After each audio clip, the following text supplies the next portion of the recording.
आपण अत्यंत महत्त्वपूर्ण अपडेट पाहतो. हा व्हिडिओ आपण शेवटपर्यंत पाहावा. राज्य कर्मचाऱ्यांसाठी मोठी अपडेट. NPS UPS अंशदानाबाबत नवीन कालमर्यादा लागू 14 जून 2026. महत्त्वपूर्ण शासन निर्णय समोर पाहतो. हा व्हिडिओ आपण शेवटपर्यंत पाहावा.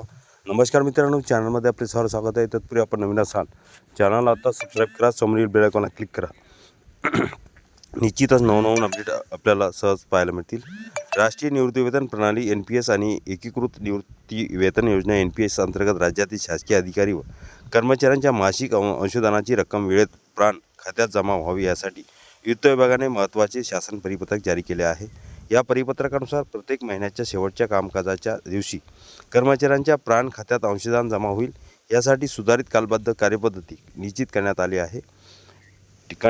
Table contents. सुधारित कालबद्ध कार्यपद्धती निश्चित करण्याचा निर्णय का घेतला?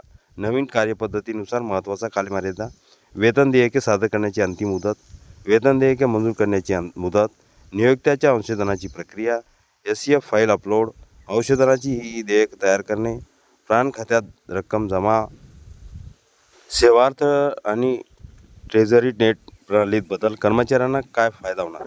सुधारित कालबद्ध कार्यपद्धती निश्चित करण्याचा निर्णय का घेतला? राज्य शासनाने 1 नोव्हेंबर 2005 रोजी किंवा त्यानंतर नियुक्त झालेल्या कर्मचाऱ्यांसाठी अंशदान सुधारित निवृत्तीवेतन योजना लागू केली होती. त्यानंतर 1 एप्रिल 2015 पासून राष्ट्रीय निवृत्तीवेतन प्रणाली NPS राज्यातील शासकीय कर्मचाऱ्यांना लागू करण्यात आली. अलीकडेच केंद्र शासनाने जाहीर केलेली एकीकृत निवृत्तीवेतन योजना UPS राज्यातील कर्मचाऱ्यांना लागू करण्यासही मान्यता देण्यात आली आहे. मात्र अनेक वेळा कर्मचाऱ्यांच्या मासिक अंशदानाच्या रकमा प्राण खात्यात जमा होण्यास विलंब होत असल्याचे निदर्शनास आले होते. यामुळे अंशदानाची प्रक्रिया अधिक वेगवान आणि पारदर्शक करण्यासाठी शासनाने नवीन कालमर्यादा निश्चित केल्या आहेत. वित्त विभागाने आहार संवितरण अधिकारी DDO कोषागार अधिकाऱ्यांनी संबंधित कार्यालयासाठी पुढील कालमर्यादा निश्चित केल्या आहेत. वेतन देयके सादर करण्याची अंतिम मुदत: राष्ट्रीय निवृत्तीवेतन प्रणाली NPS किंवा एकीकृत निवृत्तीवेतन योजना UPS अंतर्गत समाविष्ट असलेल्या अधिकारी व कर्मचाऱ्यांची वेतन देयके संबंधित कोषागार कार्यालयात प्रत्येक महिन्याच्या 20 तारखेपर्यंत किंवा त्यापूर्वी सादर करावी लागतील. वेतन देयके मंजूर करण्याची मुदत: कोषागार कार्यालयांनी संबंधित वेतन देयके प्राधान्याने मंजूर करून कुबेर प्रणालीद्वारे कर्मचाऱ्यांच्या बँक खात्यात पुढील महिन्याच्या 1 तारखेला जमा करण्यासाठी आवश्यक प्रक्रिया 22 तारखेपर्यंत पूर्ण करावी लागेल. नियोक्त्याच्या अंशदानाची प्रक्रिया: NPS अंतर्गत 14% आणि UPS अंतर्गत 10% नियोक्त्या अनुदानासाठी आवश्यक देयके तयार करून त्यास मंजुरी देण्याची प्रक्रिया 24 तारखेपर्यंत पूर्ण करावी लागेल.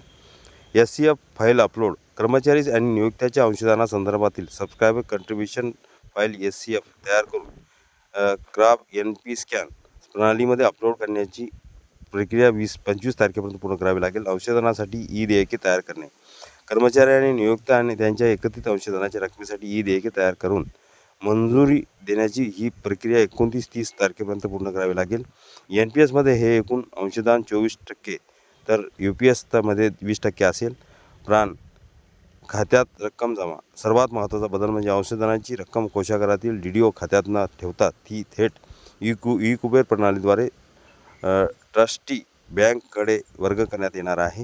ही प्रक्रिया प्रत्येक महिन्याच्या शेवटच्या कामकाजाच्या दिवशी पूर्ण केली जाणार आहे.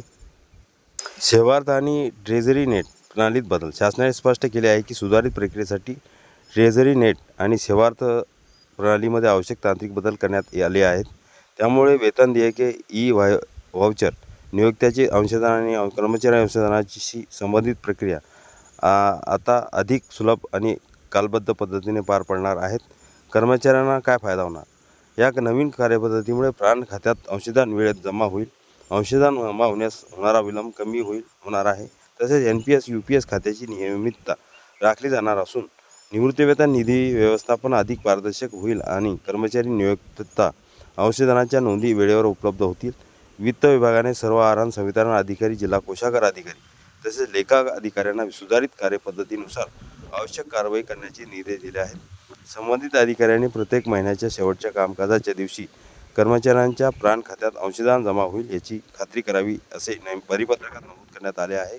परिपत्रक पाहण्या अगोदर हा व्हिडिओ उपयोगी वाटला असेल लाईक, शेअर आणि अखिल चॅनलला सबस्क्राईब करा. मित्रांना शेअर करायला विसरू नका. असेच नवनवीन अपडेट आपल्यापर्यंत सहज पोहोचतील. महत्त्वपूर्ण GR 11 जून 2026 थोडक्यात आपण स्पष्टीकरण बघितलेले आहे. हा पूर्ण GR अखिल तांबुळसर क्लासेसच्या डिस्क्रिप्शन बॉक्समध्ये लिंक आहे, तिथून डाउनलोड करू शकता.